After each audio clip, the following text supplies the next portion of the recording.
Our next speaker has decades of experience in Afghanistan. He is a former country director for Svenska Afghanistan Committee, which is the Swedish Committee for Afghanistan, and he is the author of numerous publications on Afghanistan. He received an honorary doctorate in 2012 from the Faculty of Political Science at Omi University, and today he will speak to you. So, Dr. Anders Fänge, I don't have his title of presentation, but you're welcome to address the audience. Thank you.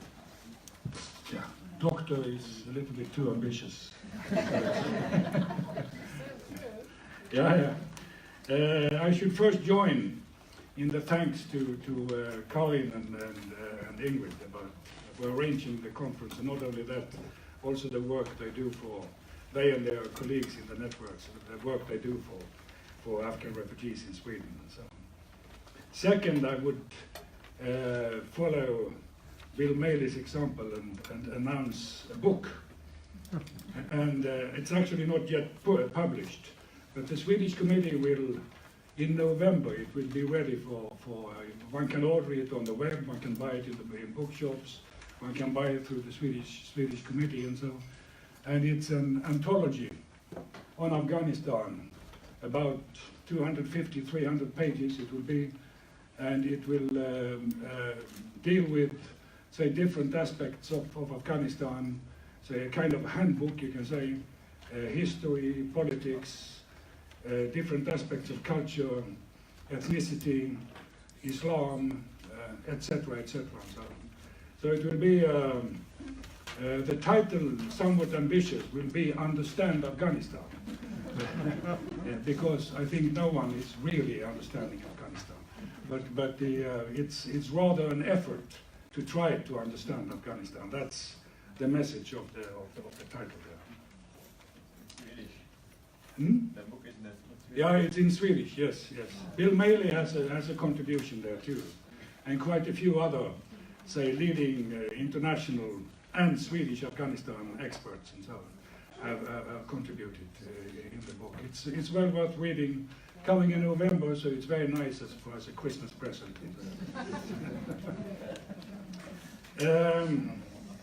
I should talk about, I don't really remember what the title was here, and so, but the way I got it was that I should talk about feuds, say traditional society, feuds, and to an extent what that means for Afghan refugees coming to Sweden. And quite a few of these Afghan boys and young men who arrived in Sweden in 2015, in the autumn of 2015, they have referred to feuds, conflicts, as their reason for requesting asylum. That they or their families, and then including themselves, of course, then are victims of feuds related to matter of inheritance, land conflicts, violence that have resulted in death, honor issues, not the least, and similar. Research on feuds in Afghanistan has been relatively limited. The Afghan government didn't allow research by foreigners before 1965, and they neither trained any Afghan researchers. And then some was done in the 1970s until the beginning of the wars and so on, and when it was brought to a pretty abrupt end.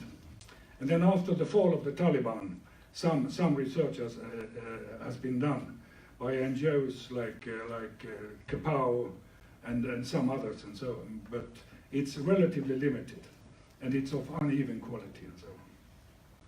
Feuds, they belong to traditional society, and that in turn depends on the power of the state. A stronger and more functional and controlling state limits the space for traditional society, which can be seen in our so-called more developed countries in Europe, North America and elsewhere, where the so-called modern nation state has been pretty firmly established for at least 100 years and so on, and where traditional society for all practical purpose has ceased to exist, or almost completely ceased to exist. The Afghan state has never functioned as a modern Western state in the sense of administrative control, a jurisdiction which rules according to one body of law, monopoly of legal armed power, full control of territory, etc., etc. It came pretty close in the 1960s and the 70s. But even then, state authority in a typical rural district, just to take an example, rural district was situated a little bit off the main roads and away from the main cities. Let's say there were some 50, 60,000 inhabitants. And then the state was represented by an ulus wali, a district governor, 4 or 5 clerks, and maybe a couple, 3 or 4 policemen, possibly a school, not in all districts, and the schools were almost exclusively for boys, 1 or 2 teachers there, and in some bigger districts there could be a judge, but the courts of law were usually situated in the provincial capitals. So this was the presence out in the districts of the state. And even today, after 70 years of huge international assistance and efforts to build a more functional state in Afghanistan, the state presence in rural districts is not much different from the 1960s and 70s. There are more clinics and there are more schools, including actually a school for girls. And very often there are more police and army soldiers, which reflects the level of conflict in different parts of the country and so on. The repeated conflicts in the country since the end of the 1970s meant that state functions completely collapsed during long periods of time, with the result that people in general was falling back to traditional practices as a metaphor to get social security and even political security and so on. And the massive international assistance program that began after 2001 with a new government, it has brought some progress, mainly when it comes to education and health and a few other areas and so on. But in one of its definitely most important objectives, that to build a more functional state, it has failed. With some differences between different ministries and levels of the state, as Bill was talking about earlier, so it's inefficiency, it's corruption, it's power abuse which reigns.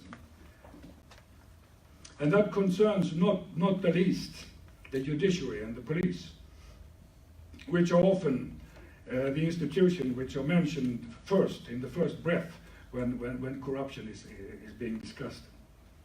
If you, as an Afghan citizen, have a crime committed against you, an example could be that someone has just grabbed your land, taken your land, or some other property that rightly belongs to you.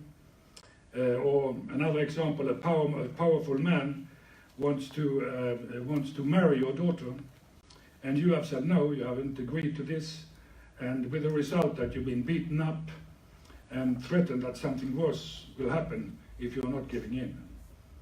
And then you go to the police to report. And if you're rich and well connected, so then they probably will investigate without any problems and so on. But in the great majority of these cases, you're poor. And the perpetrator is much more rich and powerful and well connected than you. And then, well, possibly you can get the police to investigate if you pay a bribe.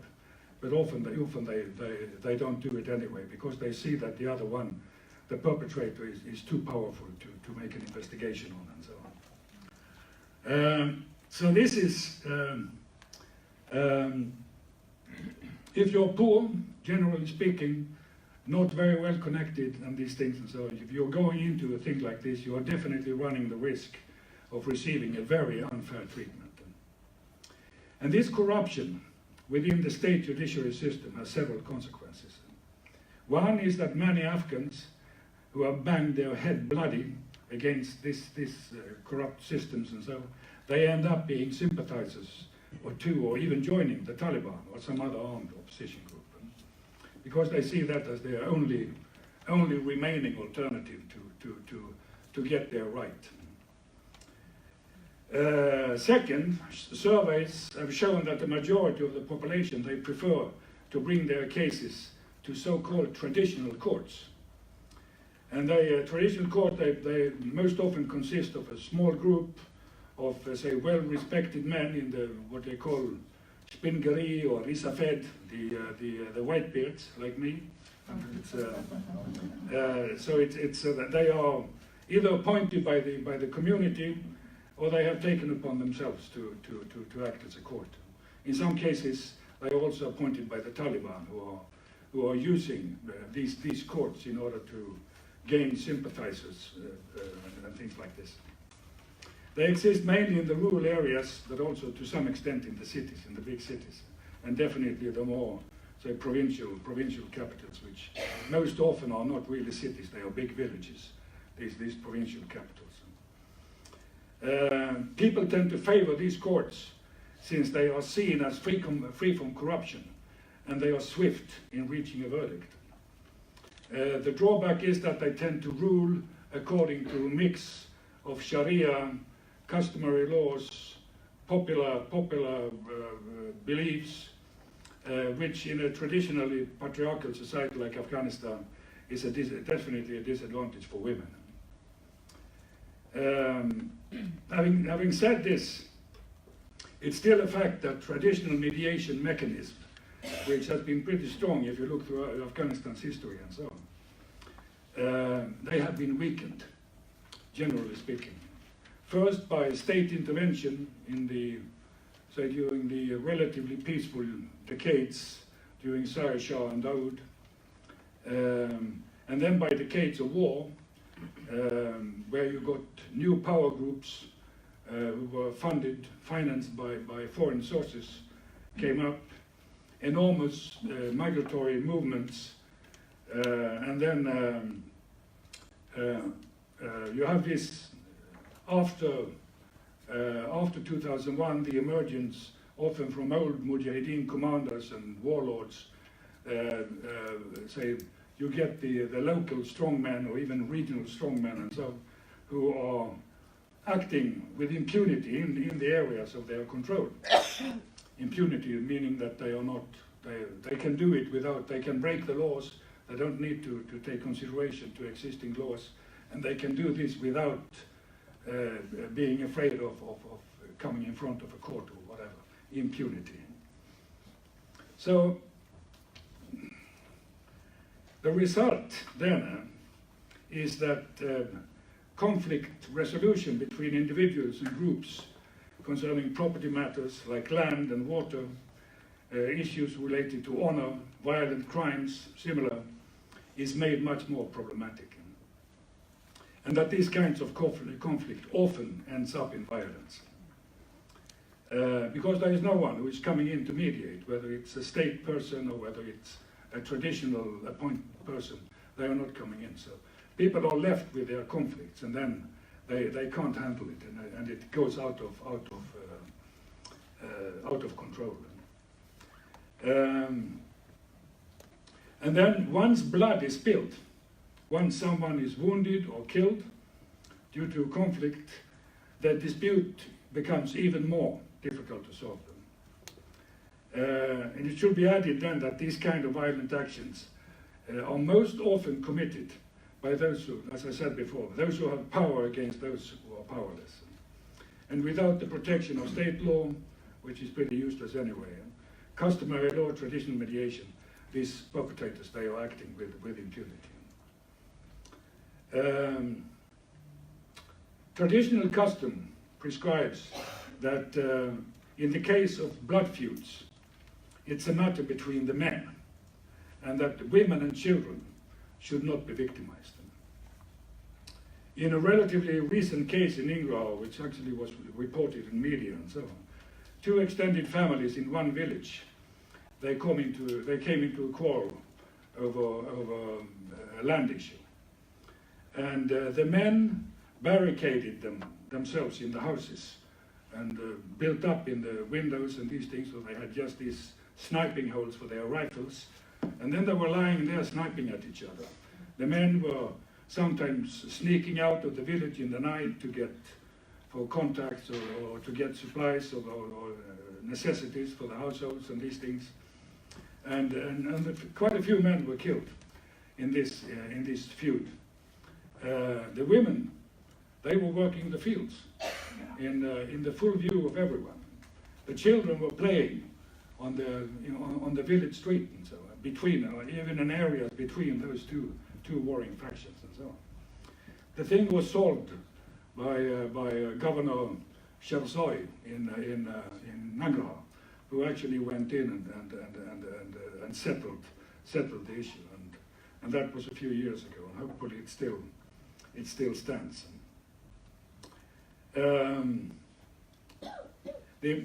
This with children and women not being victimized and so on, it's not always the case, because the disintegration and the disrespect for traditional values, especially among then local power holders, it means that also that families as a whole can be subjected to violence and threats. It's not a golden rule. It's like so much else in Afghanistan. It's a kind of it's losing power. There is one main exception, though, in traditional views, to that women should not be targeted, and that is in conflict due to honor. And then, of course, where the woman herself is seen as the violator of the code. If, for instance, a young woman who by her parents are promised to marry a man, she meets another man, falls in love, and then marry him, or elope and then marry him, and so on. This becomes an issue of honor. It's a shame which is coming on her family, and then in order to re-establish their honor, they have to kill the lady. We know it from, there have been these honor cases here in Sweden too. Both the young woman and her husband can be at risk. And if they get children, their children are looked upon as harami, meaning that they are part of the sin, they are part of the violation of the code, and they are also at risk and so on. And of course, if the family of the husband or some other family are giving protection to this young couple who have eloped and so on, it can develop into a feud between two families and so on. There have been some surveys on which type of feuds are most common, and they indicate that most conflicts are around land and water issues. I got involved in one such conflict in the end of the 1990s, and that was between two Panjshiri families who lived in a side valley of the big Panjshir Valley, side valley called Parande. And they were neighbors, and they had lived, cooperated and lived as good neighbors for quite some time and so on. And then one of the families was very, very close to the borderline between their lands, was digging a well. And then the other family said, "You're taking our water because the water is coming from our land too," and so on. And then this started to first into dispute, and then it developed into a conflict, and they were all in Peshawar. We had our office, Swedish committee had we had our office. And these guys, they were cooks, they were some lower level clerks, they were tea men, cleaners, guards, and these things and so on. And they were employed, quite a few of them, in the Swedish committee and quite a few in other NGOs. So, and the conflict developed into stabbing. One senior member in one of the families, he got stabbed by a young man from the other family. He almost died and was at the hospital for a couple of months and so on. And when that happened, then I called in the two families. And I mean, some of these people I know very well and so on. So I called in both families. And what I did was that I told them, you know very well that you can do this in a traditional way. You appoint 3 or 5 people, whitebeards, who are well respected in the community. and then you guarantee that you will follow their verdict. You can do this instead of fighting each other. And if you don't do it, I said, then I will say, I was promising too much there, but anyway, I threatened them that you will lose your jobs, all of you. And they went ahead and they appointed this shura, small shura or traditional court, and they actually solved the issue and so on. So it's so that's on my credit that I have solved one feud in Afghanistan.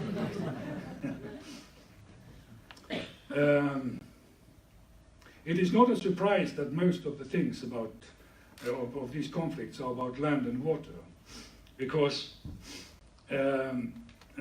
land abandoned by people who went as refugees in the end of the 1970s and 80s, there were millions of them leaving, and the land was often taken over by others who cultivated the land, and if they didn't have any relatives left there, and so then the land was taken over by others.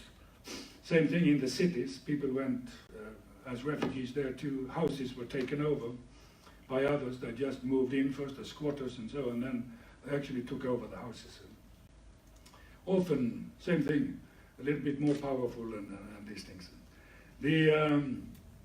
And pretty often the case was that the land has been sold, and sometimes several times over, by the not rightful owner, by the guy who had taken the land. So when the refugees then are returning, which has happened now in the last 15, 16 years, quite a few refugees have been returning. And they are coming to their old house, they are coming to their old land, out in the rural areas and so on. Then there is someone else who is showing the land deeds and so on, because it's very easy to bribe a judge to get a land deed which looks, it's perfectly okay and so on. And then you get the conflict over the land there.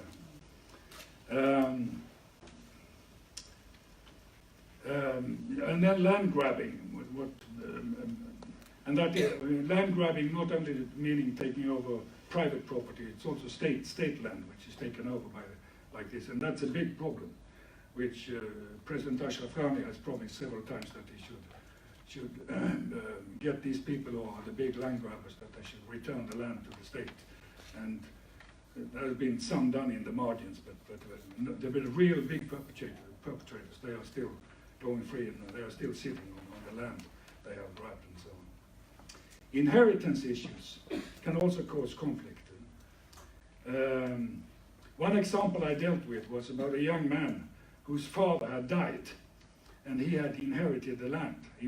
His father died when he was 2-3 years old, and then he, as a very young boy, he inherited the land.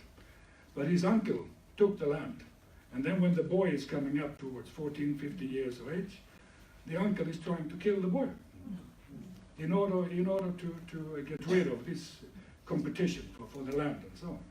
The boy escaped and ended up in Sweden and so on. So I think the migration authorities tried to deport him back to Afghanistan, and I had to write in one of these statements that there was nothing in his narrative, in his story, which didn't fit in the situation in Afghanistan and traditional ways in Afghanistan. Few issues in Afghanistan, in Afghan traditional culture, have a longer lifespan than these blood feuds and conflicts where honor is involved. And there are many examples, both from nowadays and in the past, on deadly conflicts between families and groups of people that have their origin in disputes like this: land, water, a perceived crime against the family's honor, that someone belonging to a group has been subjected to unjustified violence. And some of these conflicts can be brought to a quick end. And then most often, where the opposing parties, through mediation, that they, like this Pancha case, that they agree on a group of well-respected men, and then they guarantee that they will respect the verdict. It's a third party then coming in, and there are compromises and there are compensation and stuff like that, which is negotiated and then agreed upon. It is, however, not uncommon that these kind of conflicts continue over a very long time, occasionally even over generations. I once met a man, a Pashto from Paktia province, one of the border provinces of Pakistan. And his family, he told me, had been involved in a blood feud which had lasted for 150 years. And it went on for 20 years, and men were killing men, and so on. Then there was mediation, and it kind of was laid down, and it was peaceful for 20, 30 years, and then it kind of got up again and started again, and then it goes on like this. And he was under threat himself, this man. So then the question, a slightly different question here, which also come up in the migration board in Sweden. They can often say that an asylum seeker's his story is trustworthy. They say it's okay, it's trustworthy, we believe what you're saying, and that he's a subject of a threat or a kind of feud or anything like this. And then the migration board is saying that in spite of that, we can deport you back to Afghanistan. Because if you, for instance, are coming from Ghazni or Wardak or Saripur or some other province out in the rural areas, and so we can return you to Kabul or to Herat or Masar. Usually these three cities are mentioned. And then they will not be able to find you. And the matter here is that this is wrong, and it's playing with people's lives, because it's very doubtful. True, on the one hand, there is no telephone directories, there is no digital search engines and these things in Afghanistan. No wonder, since there is an absence of in the absence of a census, it's not possible to say how many people there are living even in the country and so on. No central where you actually can say where people are living in the country and so on. But the Afghans, they have something which we have lost. They have a very profound and extensive verbal tradition, which among other things is characterized by a very broad and informal networks.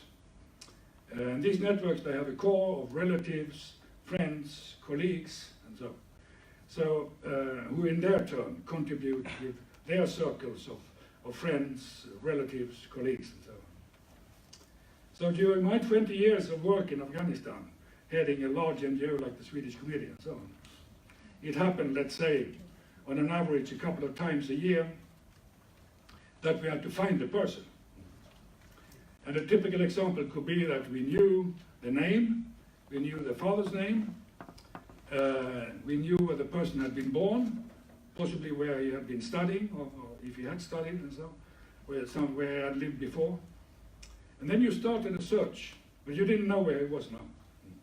And then you started a search by asking some colleagues or friends to ask around. And then you got some updates now and then, and so on. Then after a month, the person was identified, whether he was in Australia or Canada or somewhere in Afghanistan or somewhere in Europe and so on. So you really got hold of them and so on. And that was in a time when there was no mobile phones in Afghanistan. Now you have approximately, say, 17, 18 million mobile phones in Afghanistan, and this kind of searches goes much, much faster. So if you really want to find someone in Afghanistan, there is no doubt that in the great majority of the cases you can find them. And then the question is, of course, how much a person is wanted, what kind of priority some possible foes have for finding a person. And that is, of course, more difficult to determine. Generally, it can be said that when it comes to honor issues, it has high priority, and the same goes for conflicts which has developed into blood feuds, as well as matters of inheritance and so on, where the removal of the person will bring financial gain to another party and so on. And then, of course, you have threats from the Taliban.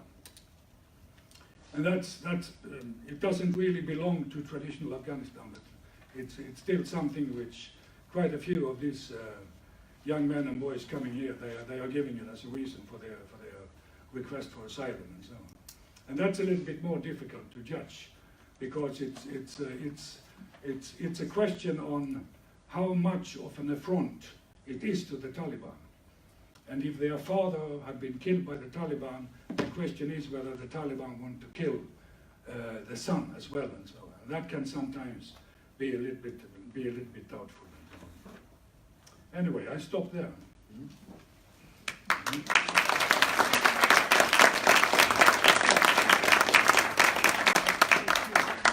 Thank you, Dr. Anders Fänge. Don't say doctor. Okay. Doctor of Honor, Doctor of Honor. Oh, yes. You're Doctor of Honor. Yeah. I will just stick to Anders Fänge then. Yeah, that's fine. You have more than 2 decades of experience in Afghanistan. You know the culture, the people, and the history of the country very well. You talked about feuds related to honor, over the issues of water, blood, and many other issues. You also mentioned that Afghanistan feuds are mostly associated with traditional societies, and Afghanistan is a traditional society. More than 60% of the population, they live in the rural areas, and 70, like say usually. Almost 70, yes. And issues in those rural areas are solved by traditional mediating mechanism, which is Jirga system, one way. Yeah. Yeah, Jirga, Shura. Yeah, Shura, exactly. Sometimes what you call traditional courts, and so it's a little bit different in different areas. Exactly. So, in your experience, how effective have this Jirga, Shura system proven in Afghanistan so far? No, I mean, let's put it like this: in places where someone is in control, whether it's government or Taliban. Taliban are setting up these traditional courts and so on. And as I said, they are not. They are good in that they are swift. They are seen as non-corrupt and these things and so. They are not good for women very often, of course. In government areas, you have the state courts, or nominally you have the state judiciary and so on. But also there you have traditional courts and so on, which people are using more often than they are using the state courts and so on. The problem is in areas of conflict, because what the Taliban does in areas of conflict is that they often align themselves with criminal and half-criminal groups in order to put more pressure on the government and create more chaos, which is negative for the government forces and so on. And these criminal groups, of course, they are not respecting anything. And the same thing in areas where you have, say, very strong local power holders, old commanders, warlords, and these things, and so where they are reigning and so on. It's their power which is the valid thing, and so which is the paramount thing. And then whether you have a Jirga or a Shura, which are opposing this very powerful person, they don't get it doesn't work, because it's the opinion and the verdict of the powerful person which will be valid. Thank you. We have time just for 2 questions from the audience. Yes. Thank you Please, very much. please have give the mic. Yes. Thank you very much for that. That was really interesting. I also think it's really interesting that the institution of asylum itself was actually a way that we developed as human beings to deal with the impact of blood feuds which decimated populations and created a space where those traditional courts could find a resolution to the problem.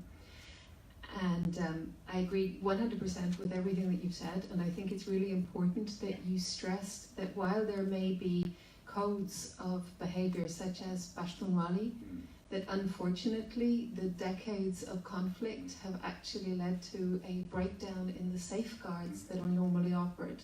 So we are having women and children affected by blood feuds. And I just wanted to mention, first of all, that in Karzai's own family there has been a blood feud that's now gone on for more than 60 years.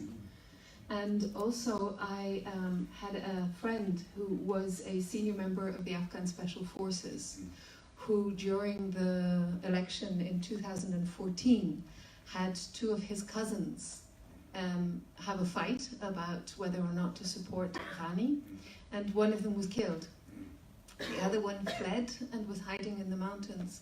But even though he was a senior member of the Afghan Special Forces, there was no question that the police would be involved. This was going to be a traditional matter solved in a traditional way. I know. Thank Now, you. very often this,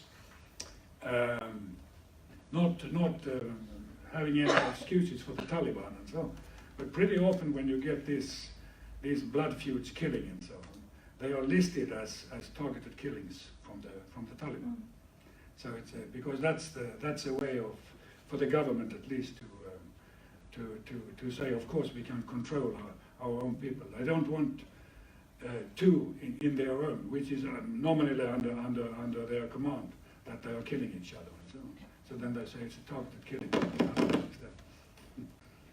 You have a question? Yeah, Yeah. I had a question. Yeah. You mentioned the condition of the police and these governmental agencies, how they treat people regarding how powerful they are or how weak they are.